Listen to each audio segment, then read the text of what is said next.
Kemudian kalau kita lihat kapan sih Nabi Ibrahim itu menjadi ayah, itu nanti sangat lama sekali. Beliau menunggu kehadiran putra. Tapi ternyata jauh sebelum beliau Allah Subhanahu wa taala berikan keturunan, beliau adalah sosok yang sudah layak disebut dengan al-ab.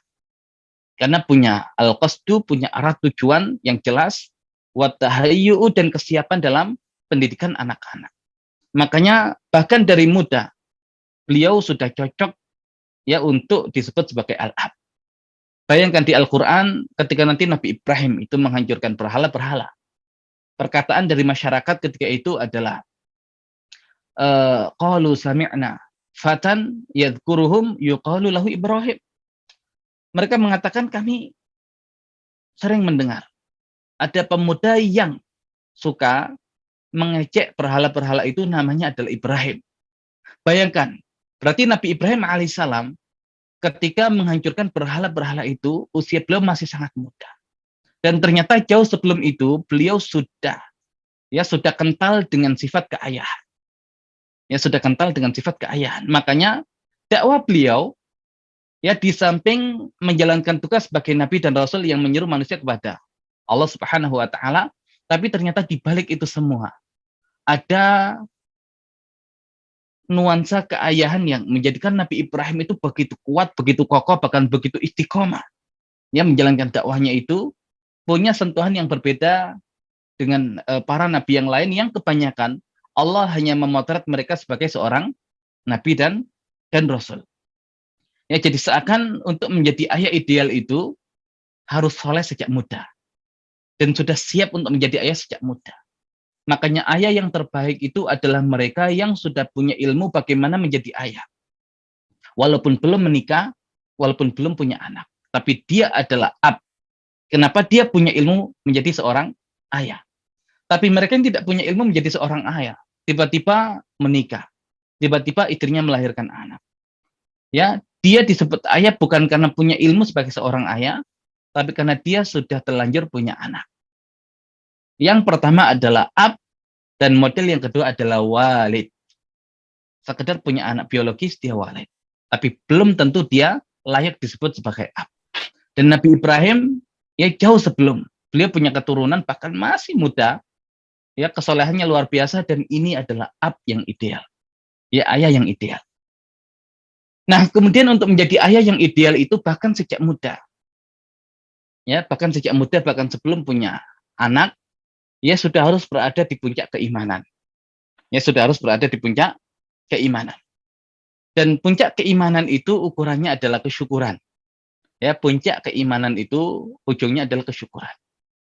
Ya, terkadang ya kita memahami, dan itu memang benar, ya karena hadis Nabi Muhammad SAW menyebutkan tentang konsep syukur, tentang konsep sabar. Ya, tentang konsep syukur, tentang konsep sabar. Dikatakan dalam hadis ajaban li amril mu'min, inna amrahu kullahu khair. Sungguh menakjubkan urusan orang beriman. Semua urusannya itu baik. Idza asabatuhu sarra syakara fakana khairan lahu. Jika dia ditimpa kemudahan, dia bersyukur dan itu yang baik baginya. Wa idza asabatuhu dharra sabara fakana khairan lahu. Dan jika dia ditimpa kesulitan, dia sabar dan itu yang terbaik bagi dia. Ya, jadi seakan ketika dapat kesenangan syukur, ketika dapat kesulitan sabar. Tapi kalau syukur dan sabar ini kita cari lagi intinya, maka ujung-ujungnya adalah syukur. Ya, dan ini hanya dirasakan oleh mereka yang benar-benar mengenal Allah Subhanahu wa taala. Karena Allah Subhanahu wa taala tidak ingin keburukan bagi hamba-hambanya.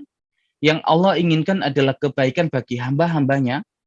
Bahkan dalam wujud musibah pun hakikatnya Allah ingin kebaikan bagi hamba-hambanya.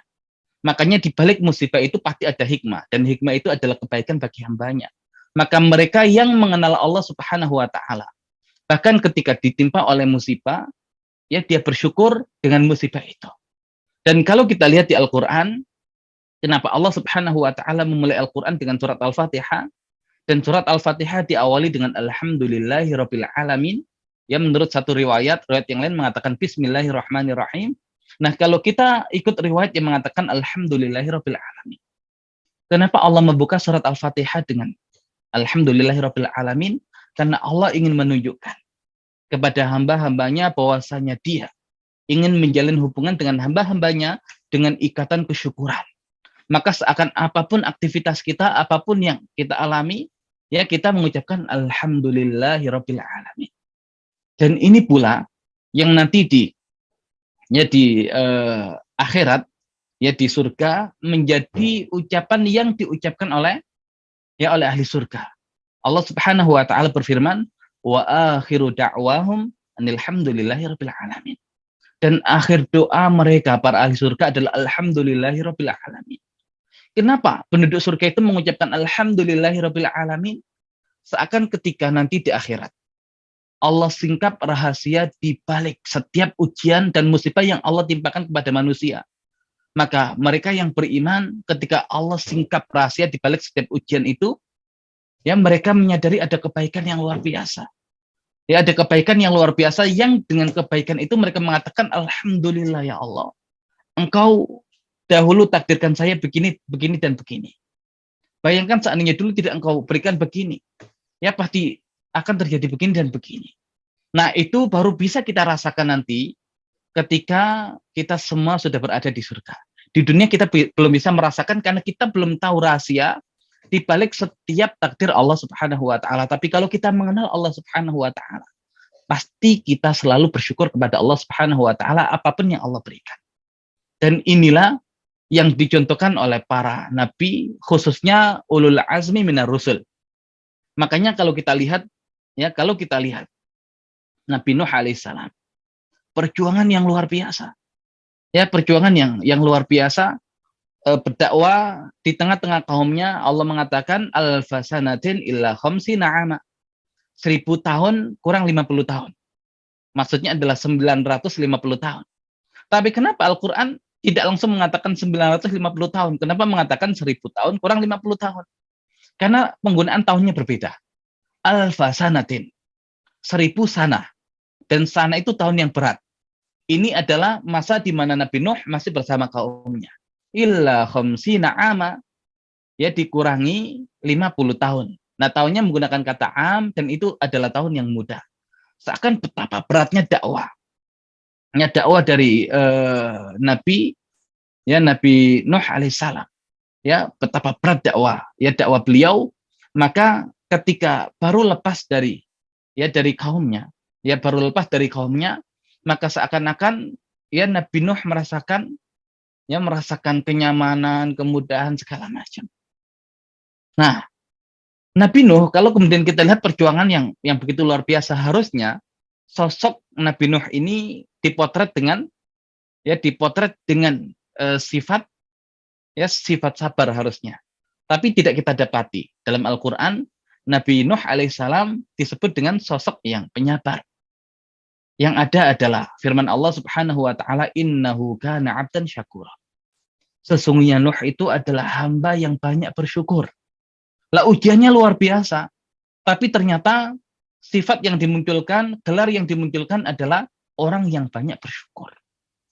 Nah, ini bukti kalau dia memang mengenal Allah Subhanahu wa taala. Ya, dan Nabi kita Nabi Muhammad sallallahu alaihi wasallam dalam ibadah begitu luar biasa, dan ketika ditanya oleh Bunda Aisyah dengan para sahabat, jawaban beliau hanya sederhana. Afala akunu 'abdan syakura. Apakah aku tidak boleh menjadi hamba yang banyak bersyukur?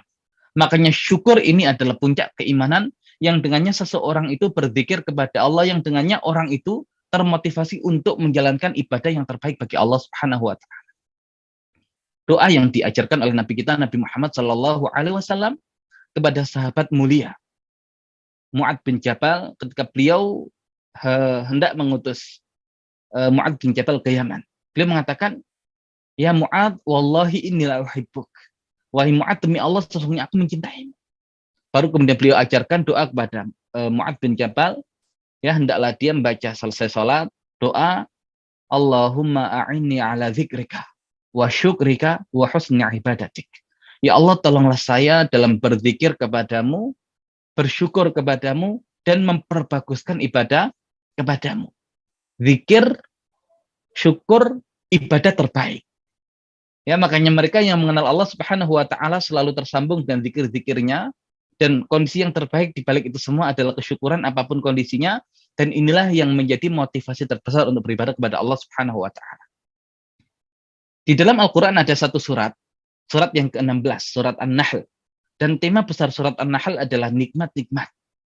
Ya, Allah Subhanahu wa taala menyebutkan banyak nikmat di surat An-Nahl. Ya, namun Allah Subhanahu wa taala ingin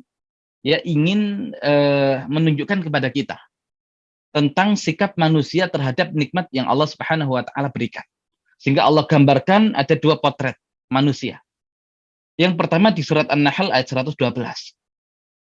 Wa daraballahu mathalan qaryatan kanat aminatan mutmainnah ya'tiha rizquha ragadan min kulli makan fakafarat bi an'amillah fa'adzaqaha Allah libasal ju'i wal khauf bima kanu yasna'un.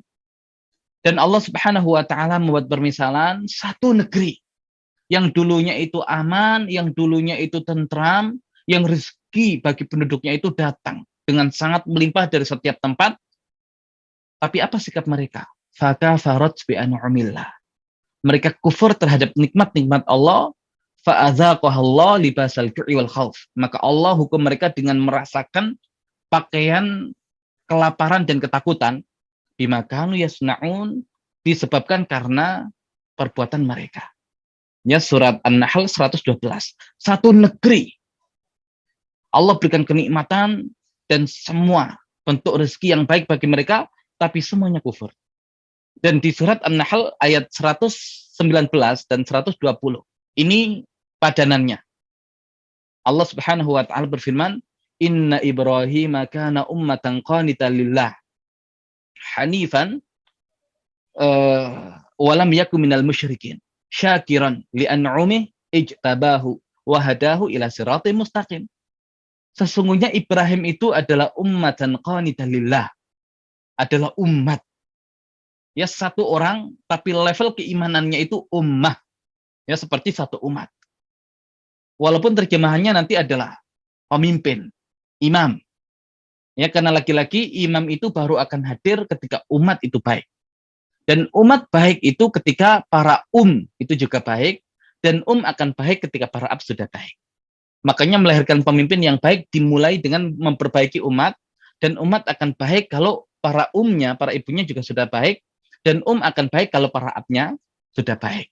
Makanya Nabi Ibrahim itu seakan menjadi permulaan untuk menghadirkan konsep kebaikan ya bagi sebuah umat. Ya, abnya dulu baik, nanti baik, ibunya, hasilnya adalah umat yang baik, kemudian lahir seorang imam yang baik. Rabbana hablana min azwajina wa dzurriyyatina qurrata a'yun waj'alna lil muttaqina imama. Jadi yang diperbaiki ini adalah pribadinya dulu, baru doa kepada Allah minta agar pasangan-pasangan dan keturunannya menjadi qurrata a'yun, penyejuk mata. Kalau keluarga sudah baik, waj'alna lil muttaqina imama. Masyarakatnya muttaqin dulu, baru minta kemudian dihadirkan imam. Ya, dihadirkan pemimpin. Nah, qanitan lillah, patuh kepada Allah, hanifah, lurus agamanya, walam yakum minal musyrikin, dan dia bukan seorang yang berbuat kesyirikan. Apakah Nabi Ibrahim pernah berbuat kesyirikan? Mustahil. Karena para nabi itu, bahkan calon nabi itu maksum. Allah jaga dari perbuatan dosa, apalagi perbuatan syirik. Makanya Allah mengatakan walam yakum minal musyrikin. Aslinya adalah walam yakun minal musyrikin. Ada nun yang dibuang. Seakan Allah Subhanahu wa taala ingin menyampaikan kepada kita, kalau ada dalam pikiran kalian Ibrahim itu pernah berbuat syirik, hilangkan itu. Seperti Allah hilangkan nun yang ada dalam kalimat walam yaku minal musyrikin. Sama seperti Maryam ketika dituduh oleh kaumnya telah berbuat zina, maka beliau mengatakan walam aku baghiyah. Aslinya walam akun baghiyah. Tapi nunnya dibuang, seakan Maryam ingin menegaskan kalau ada dalam pikiran kalian, aku adalah seorang pelacur, seorang pezina, buang itu. Jauh-jauh seperti aku membuang nun ya dalam kalimat walam aku baghiyah. Ya, tidak pernah Nabi Ibrahim berbuat kesyirikan.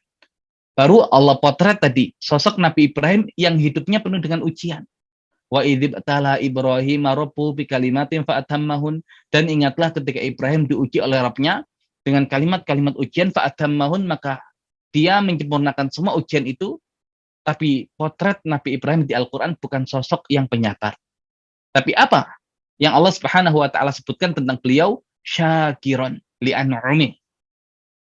Seorang yang bersyukur terhadap nikmat-nikmat Allah.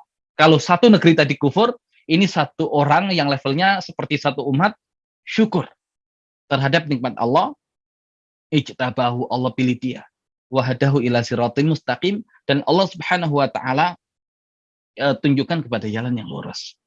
Jadi Nabi Ibrahim sejak masih muda sudah soleh, sejak masih muda sudah berada pada puncak keimanan, dan inilah sosok yang layak untuk menjadi seorang ayah. Bahkan jauh sebelum punya anak, beliau adalah sosok yang sudah layak untuk menjadi seorang ayah.